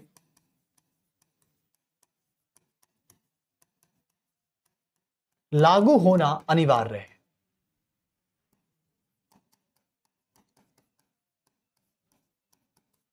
लागू होना अनिवार्य है। तो कहने का मतलब यह हुआ कि आर्टिकल 256 ये कहना चाह रहा है, देखो अब एक एक लाइन का बात बताते हैं। केंद्र और राज्यों की आपस में कार्यकारी शक्तियां क्या हैं? कोरिलेटेड है। जैसा कि हमारे भारतीय संविधान की 7वीं अनुसूची में दिया भी गया है, आप सभी को पता है कि कभी कभी केंद्र और राज्य आपस में मिलकर जो कानून बनाते हैं वो समवर्ती सूची है। तो कहने का मतलब है कि केंद्र और राज्य की जो एग्जीक्यूटिव पावर है वो आपस में कोरिलेटेड है। ओके, दूसरा स्टेटमेंट कह रहा है कि राज्य की कार्यकारी शक्तियां केंद्र की कार्यकारी शक्तियों में बाधा ना पहुंचाए, कि कोई भी राज्य ऐसा नहीं चाहेगा कि केंद्र जो कानून बना रही है उस कानून के बनाने की प्रक्रिया में कोई राज्य यदि अपनी टांग अड़ा रहा है, यदि राज्य ऐसा नहीं चाहेगा, यदि राज्य ऐसा चाह रहा है कि केंद्र जो कानून बना रहा है उसमें हम टांग अड़ाएंगे, तो टांग अड़ाने का काम राज्य नहीं करेगा। यह संविधान के खिलाफ और आर्टिकल 256 के खिलाफ माना जाता है। दूसरा स्टेटमेंट यह कह रहा है। तीसरा स्टेटमेंट कह रहा है कि संसद का काम है कि संघ सूची में आए गए सभी विषयों पर कानून बनाने का अधिकार और पूरे भारत के समस्त क्षेत्र के लिए होता है। वो उसमें कोई भी राज्य यह नहीं कह सकता कि हम इसको नहीं मानते। जैसे नोटबंदी की, 500 के नए नोट जारी किए, अब राजस्थान के मुख्यमंत्री ये बोला कि हम इस 500 के नोट को अपने राज्य में जारी नहीं करते, तो ये गलत है। बस अब इससे यह फर्क नहीं पड़ता कि कहां कांग्रेस है और कहां बीजेपी है। सेंटर में चाहे कोई बैठा हो और राज्य में यदि उसका कोई एंटी पार्टी बैठी है ना, तब भी ऐसा नहीं हो सकता। समझे ना आप? बहुत बढ़िया। तो कुल मिलाके यहां तक आप समझ गए बात को। अच्छा, कुल मिलाके आप मुझे बताइए, देखो ये सेंटेंस कहीं ना कहीं मुझे यह शो कर रहा है कहीं ना कहीं कि केंद्र की कार्यकारी शक्तियां राज्यों की कार्यकारी शक्तियों से बड़ी हैं। मुझे यही साबित हो रहा है। तो आप लिख सकते हैं स्पष्ट के तौर पर, स्पष्टतः मुझे यह डिसाइड हो रहा है कि केंद्र की कार्यकारी शक्तियां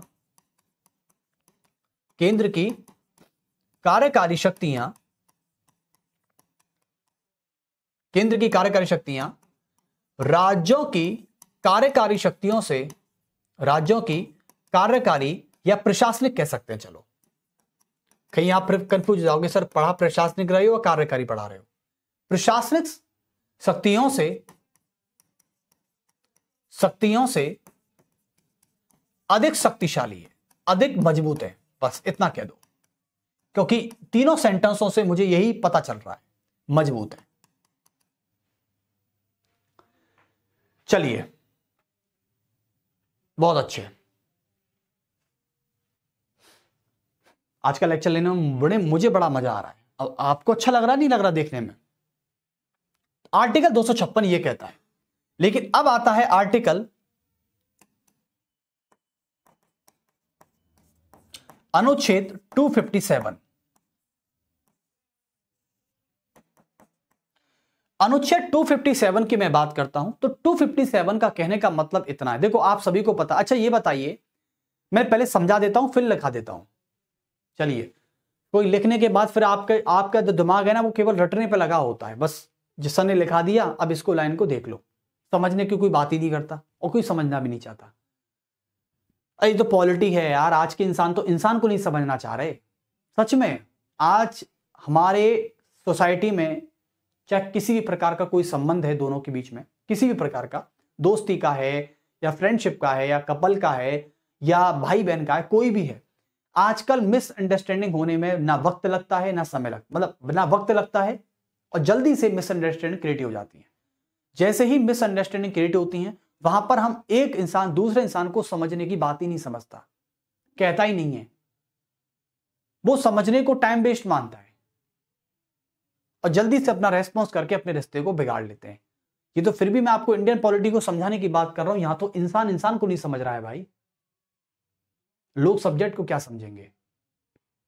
तो अनुच्छेद 257 आर्टिकल क्या कहता है? चलिए, आर्टिकल 257 ये कहता है, आप सभी को पता है कि अच्छा भारत तो पूरा है, आप जानते हैं भारत का मैप आपने देखा है, भारत का पूरा क्षेत्र, अंडमान निकोबार की बात करूं, चाहे मैं कन्याकुमारी की बात करूं, लक्षद्वीप की बात करूं या लक्षद्वीप के लास्ट पॉइंट की बात करूं, या फिर मैं अरुणाचल प्रदेश के ईटानगर से उठाऊं, नामचा बरवा से उठाऊं, कहीं से भी उठाऊं, कश्मीर से कन्याकुमारी जैसे कहते हैं, तो पूरा भारत आपने देखा है। अच्छा ये बताइए, हमारी इंडियन रेलवे भारत के हर स्टेट से गुजरती है भाई। पूरी भारत का इंडियन रेलवे पूरी भारत में फैली हुई है, चाहे मैं साउथ में जाऊं, चाहे नॉर्थ में, चाहे ईस्ट में, चाहे वेस्ट में।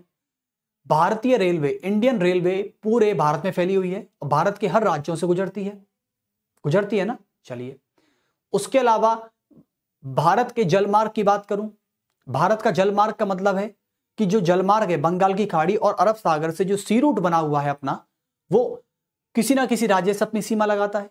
महाराष्ट्र है, कर्नाटक है, और केरल है, तमिलनाडु है, उड़ीसा है, पश्चिम बंगाल है, ऐसे करके वो अपनी सीमा लगाते हैं।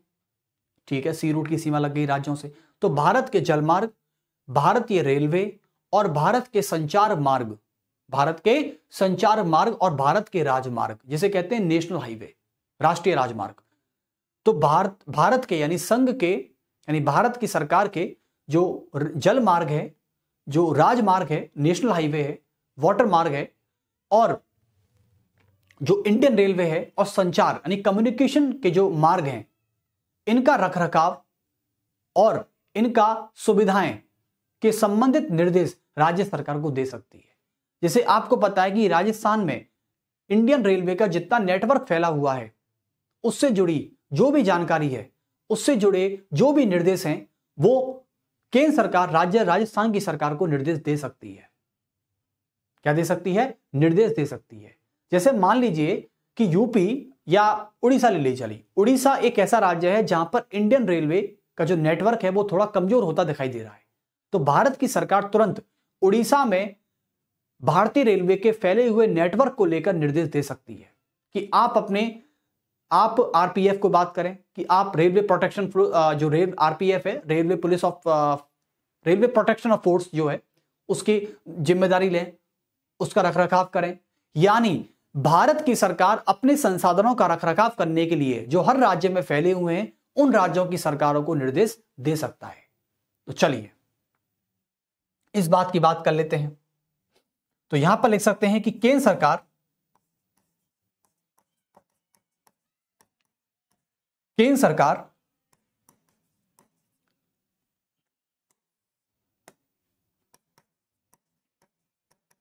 जल मार्ग, राजमार्ग, संचार के साधन, भारतीय रेलवे के सभी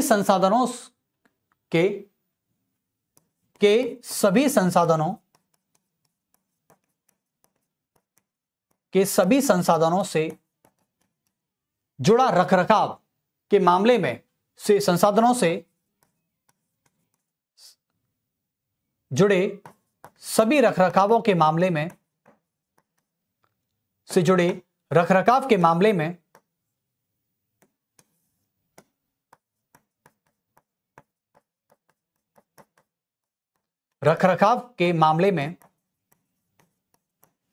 राज्यों को आदेश दे सकती है।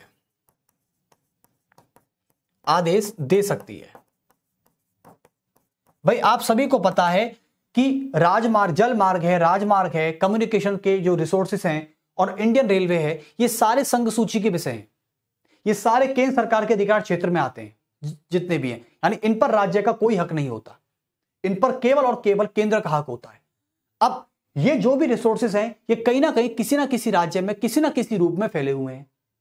अब इनका मेंटेनेंस करने के लिए पैसा तो केंद्र देता है, इनका मेंटेनेंस करने के लिए वह राज्य सरकारों को आदेश दे सकता है। जैसे कि मान लीजिए कभी आंदोलन हुआ, और आंदोलन से क्या होता है, राजस्थान में मान लो आंदोलन होते रहते हैं, तो राजस्थान में आंदोलन हुआ।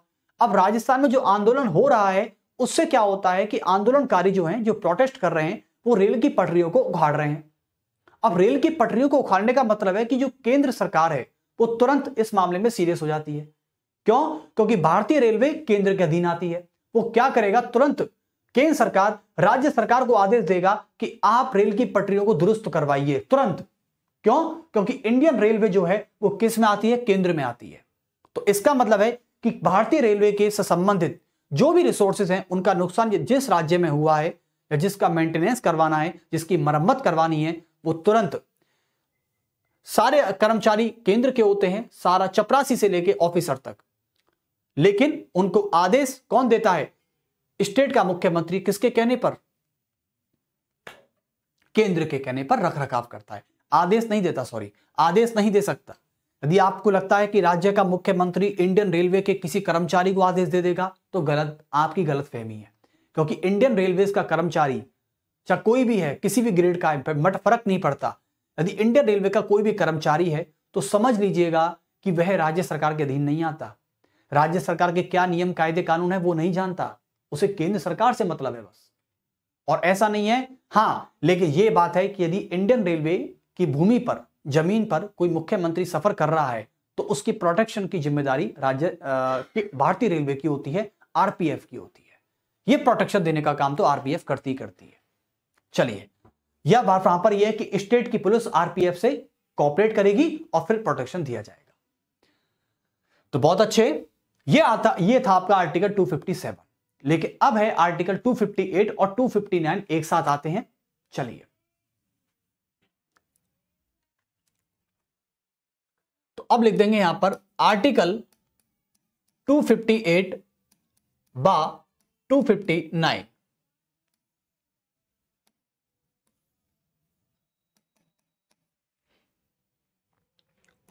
देखिए, आर्टिकल 258 और 259 दोनों एक साथ हैं। एक साथ कैसे हैं समझ में आ जाएंगे।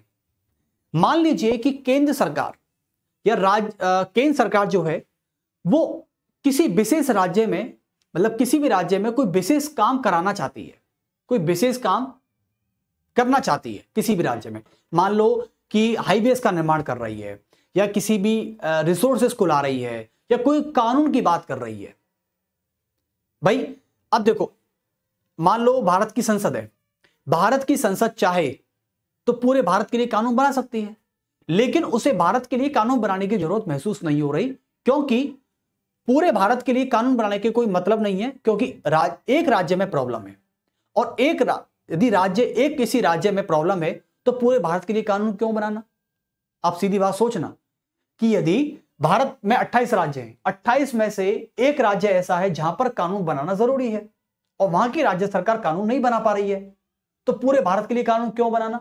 तो इसका मतलब है कि यदि भारत की सरकार को किसी विशेष राज्य में कोई काम करना है, किसी जिम्मेदारी को सौंपना है, तो वह वहां के राज्यपाल, केंद्र के द्वारा वहां के उस राज्य के राज्यपाल को, उस राज्य की सरकार को और उस राज्य के समस्त अधिकारियों को कार्यकारी शक्तियों से संबंधित निर्देश भी दिए जा सकते हैं। समझे ना? यदि उस राज्य का कोई अधिकारी है, उस राज्य का राज्यपाल है, और उस राज्य की सरकार को केंद्र निर्देश भी दे सकता है कि आप ऐसा प्रशासनिक अपना फैसला लागू कीजिए, क्योंकि आपके राज्य में थोड़ी बहुत गड़बड़ी होती दिखाई दे रही है। तो कुल मिला के ऐसी बातें आप समझ सकते हैं। तो इसमें क्या होता है कि इसमें केंद्र सरकार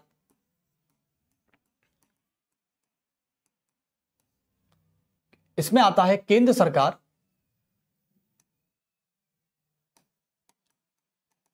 किसी राज्य में कार्यकारी फैसला लागू करने के लिए, या ये कह सकते हैं कि केंद्र सरकार किसी राज्य में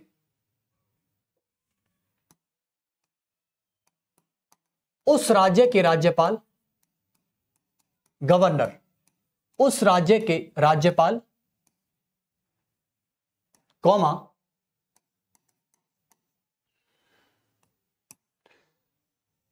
उस राज्य के राज्यपाल, कॉमा, राज्य सरकार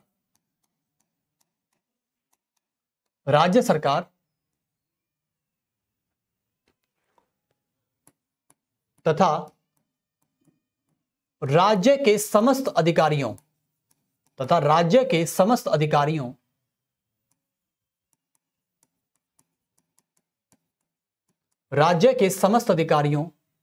को कोई अन्य कार्यकारी शक्ति सौंप सकता है, या कोई अन्य कार्यकारी कार्य कोई कोई भी प्रशासनिक कार्य सौंप सकता है, प्रशासनिक कार्य सौंप सकता है।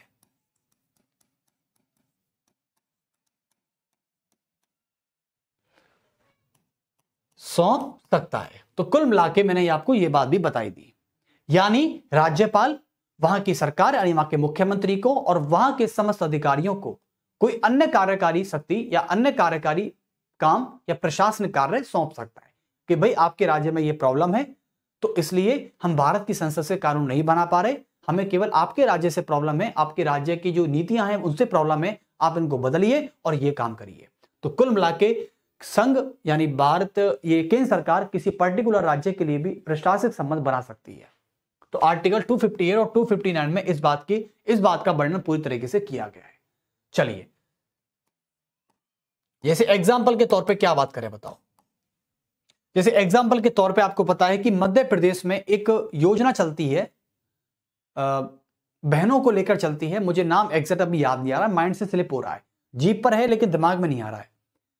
मध्य प्रदेश में एक स्कीम चलती है, आप सभी को पता है कि कभी कभी क्या होता है, किसी केंद्र सरकार की मदद से किसी पर्टिकुलर राज्य में कोई योजना लागू की जाती है। तो योजना को लागू करने का मतलब है कि केंद्र सरकार की मदद से जिस राज्य में जो योजना लागू की गई है, वो केंद्र सरकार के द्वारा यह आदेश दिया गया था कि आप इस राज्य में यह योजना लागू करिए, दैट्स इट। तो केंद्र सरकार के आदेश के द्वारा जब किसी राज्य में कोई योजना लागू की जाती है वहां के लोगों के लिए, तो यह भी एक प्रकार का 258 और 259 आर्टिकल में आता है। तो लिख सकते हैं आप इसे एग्जाम्पल के तौर पर कि जब केंद्र सरकार के कार्यकारी आदेश द्वारा, केंद्र सरकार के कार्यकारी आदेश द्वारा, केंद्र सरकार के कार्यकारी आदेश द्वारा किसी विशेष राज्य में, किसी विशेष राज्यों में लोगों के लिए कोई योजना या आदेश पारित किया जाता है, आदेश पारित किया जाता है, आदेश पारित किया जाता है।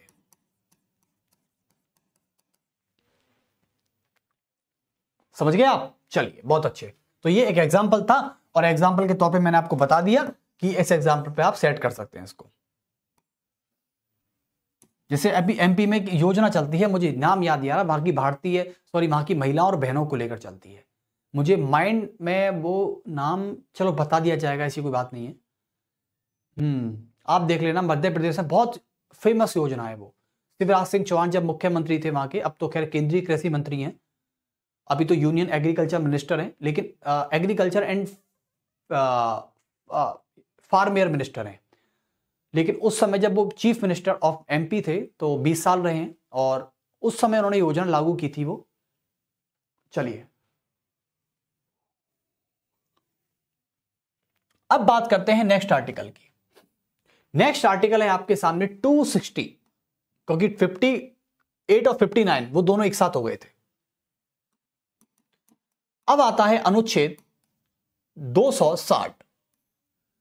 260 आर्टिकल क्या कहता है देखिए। बच्चों, 260 आर्टिकल का मतलब होता है, 260 जो आर्टिकल है यह कहता है कि मान लो कोई विदेशी क्षेत्र है, भारत सरकार के अधीन आने वाला कोई विदेशी क्षेत्र, उससे संबंधित यदि कोई विवाद होता है, कोई नियम होता है, कोई प्रशासनिक कार्य होता है या कोई विधायी कार्य है, कोई न्याय कार्य है, उसका कार्य केवल और केवल केंद्र सरकार करेगी, राज्य सरकार नहीं करेगी। जैसे मान लीजिए कि ये इस तरीके के मान लीजिए, चलिए ठीक है, ये मान लीजिए भारत, बताओ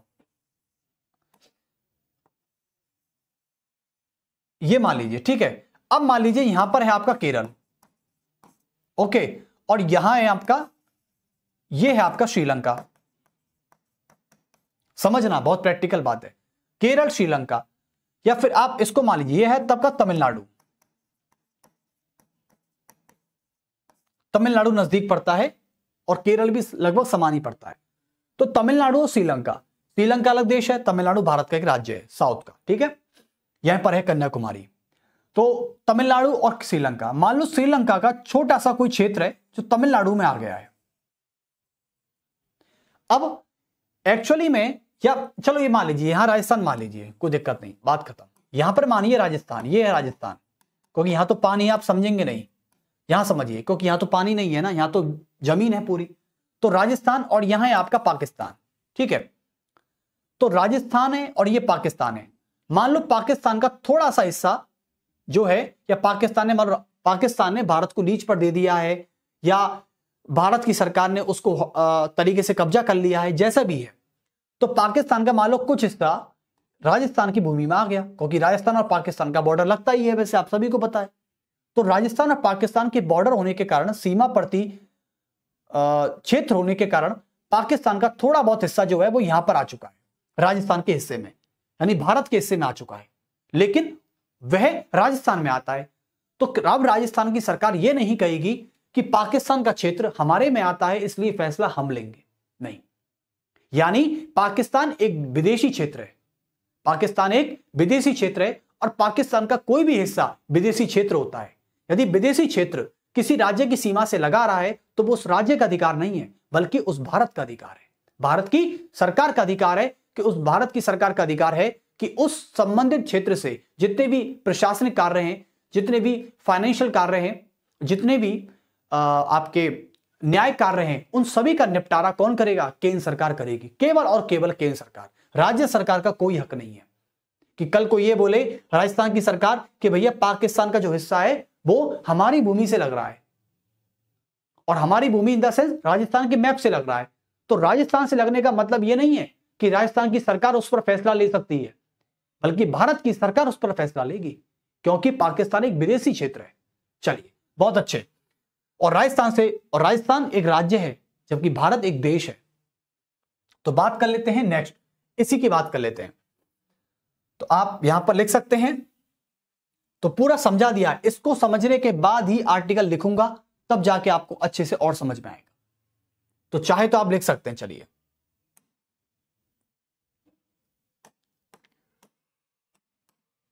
लिख दीजिए कि इस अनुच्छेद के अनुसार, इस अनुच्छेद के अनुसार, इस अनुच्छेद के अनुसार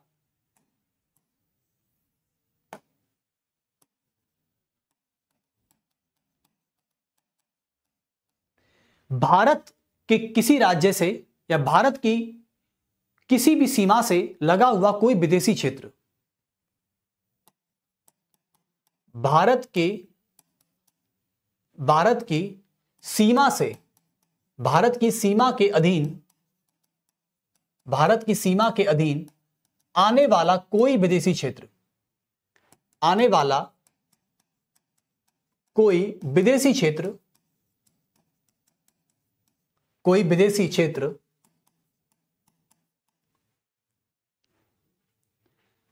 में,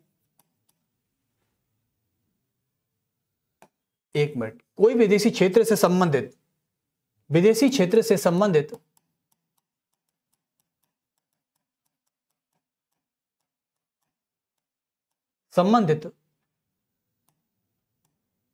विधायी, इसको कहते हैं विधायी यानी प्रशासनिक, विधायी यानी प्रशासनिक, वित्तीय एवं न्यायिक निर्णय, एवं न्यायिक निर्णय, न्यायिक निर्णय का निपटारा, न्यायिक निर्णय का निपटारा केवल केंद्र सरकार करेगी, केवल केंद्र सरकार करेगी, केवल केंद्र सरकार करेगी। समझ गए? ऐसा करिए, आप वित्तीय को हटा दीजिए, ये वित्तीय मत लिखिए, यहां पर आप प्रशासनिक कर दीजिए, और यहां से इसको हटा दीजिए आप। तो विधायी लिखा है आपने, विधायी की जगह एक लिख दीजिए प्रशासनिक,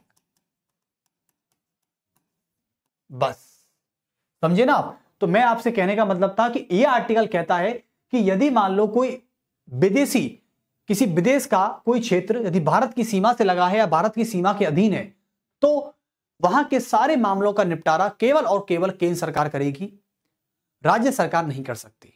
जैसे श्रीलंका का कोई क्षेत्र मान लो तमिलनाडु से लग जाए, तो तमिलनाडु बाद में आएगा, पहले भारत की सीमा है, तो भारत सरकार इस पर फैसला करेगी, ना कि तमिलनाडु के मुख्यमंत्री M.K. स्टालिन। चलिए, तो बहुत अच्छे। अब आते हैं आर्टिकल 263 की तरफ, दैट्स इट। चलिए यही लिख देते हैं, जगह है हमारे पास वैसे भी काफी। अब आते हैं अनुच्छेद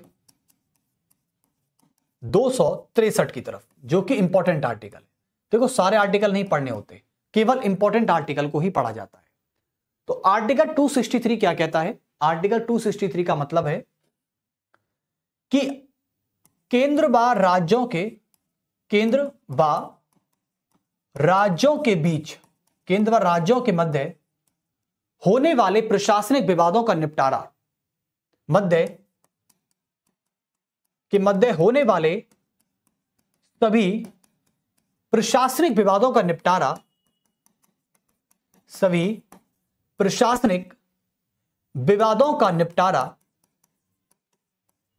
विवादों का निपटारा करने के लिए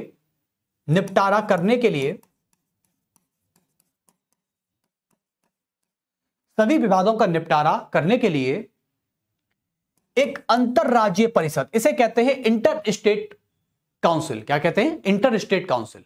तो इंटर स्टेट काउंसिल का मतलब होता है कि यदि मान लीजिए कभी राज्य से राज्य के बीच में लड़ाई हो गई है या केंद्र से राज्य से लड़ाई हो गई है, तो केंद्र व राज्यों के मध्य होने वाले प्रशासनिक विवादों का निपटारा करने के लिए एक अंतरराज्यीय परिषद का गठन किया जाता है। एक अंतरराज्यीय परिषद, आप इसमें केंद्र हटा दीजिए और लिख दिए राज्यों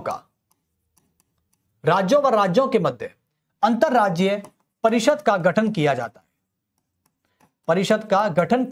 है।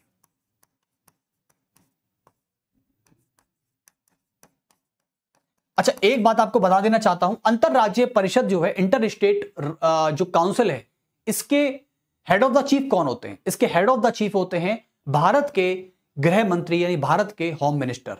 और भारत के होम मिनिस्टर जो भी अभी कौन है? अमित शाह। तो भारत के जो केंद्रीय गृह मंत्री हैं, उनका नाम है अमित शाह। अभी वो अंतरराज्यीय परिषद के अध्यक्ष हैं और वही राज्यों का होने वाले टकराव को कम करते हैं। अभी आपको देखा है असम और मणिपुर का आपस में एक कोरिलेशन बनाया है। अमित शाह ने असम और मणिपुर के बीच में होने वाले दंगों को, होने वाले प्रशासनिक विवादों को सुलझाया है और वहां पे आपसपा लागू किया है। क्या किया है? आपसपा। तो एग्जाम्पल के तौर पर आप लिख सकते हैं, उदाहरण क्या होगा? उदाहरण होगा असम, और असम का है असम वर्सेस मणिपुर।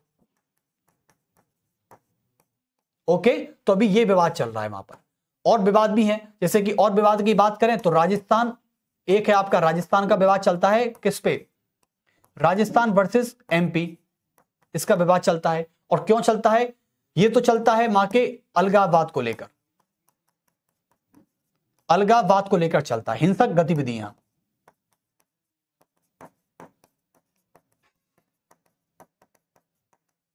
हिंसक एक्टिविटीज, इसे कहते हैं वॉयलेंस एक्टिविटीज। और राजस्थान और MP में जो विवाद चल रहा है वो चल रहा है चंबल नदी को लेकर चलता है विवाद। इसके अलावा और सारे विवाद हैं। एक चलता है महाराष्ट्र का और कर्नाटक का विवाद, क्योंकि महाराष्ट्र के दक्षिण में है ना कर्नाटक, तो महाराष्ट्र और कर्नाटक को चलता है। एक गांव का नाम है, उस गांव को लेकर चलता है, उस गांव को लेकर बहुत ज्यादा मैटर फैला हुआ है। तो ऐसे कई सारे विवाद चलते रहते हैं राज्यों से राज्यों के बीच में। इनका निपटारा केवल और केवल अंतरराज्यीय परिषद करती है। और अंतरराज्यीय परिषद का मुखिया कौन होता है? अंतरराज्यीय परिषद का मुखिया होता है अंतरराज्यीय परिषद। तो अंतरराज्यीय परिषद का मुखिया जो होता है वो भारत का केंद्रीय गृह मंत्री होता है। और भारत का केंद्रीय गृह मंत्री मतलब भारत सरकार। क्या हो गई? भारत सरकार। तो अंतरराज्यीय परिषद का मुखिया होता है केंद्रीय गृह मंत्री। इसे कहते हैं यूनियन होम मिनिस्टर। ओके, और ये केंद्रीय गृह मंत्री एक तरह से भारत सरकार का मंत्री है, भारत सरकार, गवर्नमेंट ऑफ इंडिया। ओके, अब कुल मिला के यहां भी केंद्र आ गया। तो कुल मिला के निष्कर्ष के तौर पर मैं इतना ही पहुंचाऊं, और निष्कर्ष यह कहता है कि यदि चाहे विधायी संबंध है, चाहे वित्तीय संबंध है, और चाहे प्रशासनिक संबंध है, इन तीनों संबंधों में केंद्र कहीं हद तक बहुत ज्यादा प्रभावी है। केंद्र की प्रशासनिक शक्ति, और सबसे बड़ी बात मैं आपसे कह दूं, एडमिनिस्ट्रेटिव रिलेशनों में केंद्र को ज्यादा शक्तिशाली बनाया गया है, और विधायी संबंधों में भी बनाया गया है, और वित्तीय संबंधों में भी बनाया गया है। यानी तीनों रिलेशन, हमारे भारत के संविधान में आने वाले तीनों रिलेशनों में कहीं ना कहीं, और कहीं ना कहीं नहीं बल्कि 95 से 99% मैं यह कहना चाहूंगा कि इसमें केंद्र की चाहे प्रशासनिक शक्ति हो, चाहे आपकी लेजिस्लेटिव रिलेशन हो, और चाहे आपकी फाइनेंशियल रिलेशन हो, इसमें केंद्र को मजबूत बनाया गया है। इसलिए हमारे भारत के संविधान में एक शब्द काम करता है, उसे कहते हैं कि भारत के संविधान के अनुसार भारत राज्यों की तुलना में सशक्त है, मजबूत है, इसलिए भारत खड़ा है आज।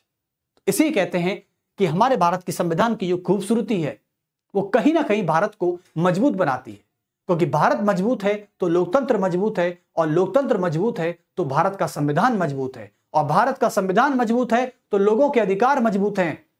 लोगों के अधिकारों को कोई नहीं मिटा सकता, और लोगों के अधिकारों को सुरक्षा देने का काम करता है भारत की न्यायपालिका, यानी top of the supreme court. समझे ना, top of the judiciary is that supreme court of India. समझे, चाहे वो राज्य का हाई कोर्ट हो और चाहे वो हमारे देश का सुप्रीम कोर्ट हो, तो सबकी सब एक टर्म है कि भारत मजबूत तो लोकतंत्र मजबूत, लोकतंत्र मजबूत तो लोगों के अधिकार मजबूत, और लोगों के अधिकार मजबूत तो सुप्रीम कोर्ट मजबूत। यानी कुल मिला के, जैसे भी बात कही जा रही है, कुल मिला के हम डेमोक्रेसी पर आकर टिक जाते हैं। तो कभी यह मत सोचना कि सर भारत मजबूत है तो भारत तानाशाह कर रहा है, ऐसा कुछ नहीं होता भाई। ये बेवकूफ वाली बातों को छोड़ दीजिए, और जो रील्स चल रही है ना आज, उन रील्सों पर केवल एंजॉय करिए, देखिए, उन पर विश्वास मत करिए। एक होता है किसी चीज को देखना, एक होता है देखकर विश्वास करना। बिल्कुल मत करिए। जब तक आप अपनी जगह पूरी सूचना लेकर नहीं बैठे हैं तो आप देखी दिखाई चीज को विश्वास पे मत लाइए भाई। बस इतनी से आपसे मेरी रिक्वेस्ट है, समझे। जब तक आप किसी भी चीज को ना पढ़ लें, इसके पीछे रीजंस क्या है, इसके पीछे मैटर क्या है, उस चीज को जब तक आप कोरिलेट नहीं करेंगे तब तक आपको जानकारी नहीं मिलेगी। और बिना जानकारी के कहते हैं कि अधूरा ज्ञान विनाशकारी होता है। तो अधूरे ज्ञान के अनुसार मत चलिए, आपसे इतनी रिक्वेस्ट है। और खासकर राजनीति विज्ञान के क्षेत्र में तो बिल्कुल नहीं, बिल्कुल नहीं, क्योंकि राजनीति विज्ञान का क्षेत्र ऐसा है जिसमें अधूरा ज्ञान विनाशकारी नहीं बेटा, अत्यंत विनाशकारी होता है। हां जी, ये अर्थ का अनर्थ नहीं, ये विनर्थ कर देता है।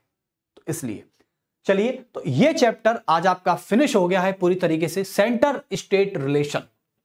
बस इतना सा याद रखना जो हम बताने वाले हैं आपको अभी, कि सेंटर स्टेट रिलेशन में विधायी संबंध मैंने कराया तो यह संविधान के भाग 11 में आता था, वित्तीय संबंध मैंने कराया और यह संविधान के भाग 12 में आता था, और प्रशासनिक संबंध जो विधायी संबंध से रिलेटेड था, क्योंकि भारत का हो, चाहे राज्य का हो, चाहे जिले का हो, और चाहे आपके जिले में आने वाले किसी कस्बे का प्रशासन हो। प्रशासन तभी चल सकता है जब वहां के लिए कोई नियम या कायदे या कानून या आदेश बनाए जा सकते हैं, उसे ही हम प्रशासनिक संबंध कहते हैं। और राज्य और केंद्र के कहीं ना कहीं प्रशासनिक संबंध आपस में संबंधित तो हैं, लेकिन संविधान भी कहता है कि केंद्र के प्रशासनिक संबंध राज्यों की तुलना में ज्यादा बड़े हैं, ज्यादा शक्तिशाली हैं। यह बात भारत का संविधान कहता है, मैं नहीं। आपस में कोरिलेटेड तो हैं, तो इस बात को आप नोट करके लिख भी सकते हैं एक बार। यह फाइनल है हमारा, 2 लाइन फटाफट लिख के उस चैप्टर को फिनिश करें। यहां पर लिख सकते हैं निष्कर्ष के तौर पर, और निष्कर्ष यह है कि भारतीय संविधान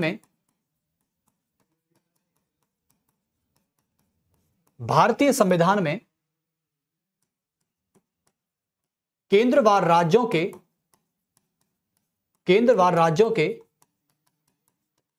प्रशासनिक संबंध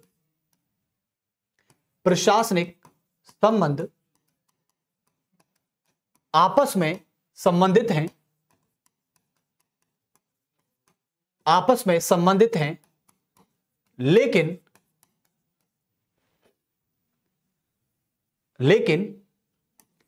केंद्र के प्रशासनिक संबंध यानी administrative relation of the centre, प्रशासनिक संबंध राज्यों के प्रशासनिक संबंधों की तुलना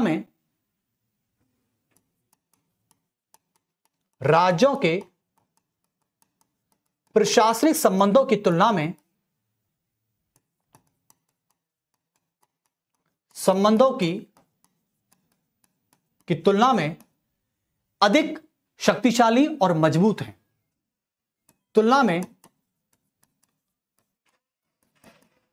अधिक शक्तिशाली एवं मजबूत है।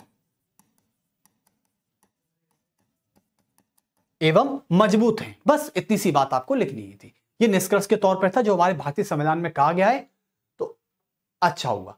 तो चलिए, ये चैप्टर आपका फिनिश होता है। प्लीज सभी तरीके से चैप्टर्स को एक बार वीडियो जरूर देखना, क्योंकि ये वीडियो आपके लिए इतनी बेनिफिशियल होने वाली है कि आने वाले कॉम्पिटिटिव एग्जाम में एसएससी के सीजीएल तक के लेवल तक हम ये पूरा करा चुके हैं। एसएससी सीजीएल में इससे ज्यादा नहीं पूछा जाता। बेफिक्र होकर पढ़ें और बेफिक्र होकर लेक्चर देखें। तनाव मुक्त रहें, तनावग्रस्त नहीं। चलिए, तो फिर मिलते हैं आपसे जल्द ही अगले लेक्चर और अगले चैप्टर्स की तरफ।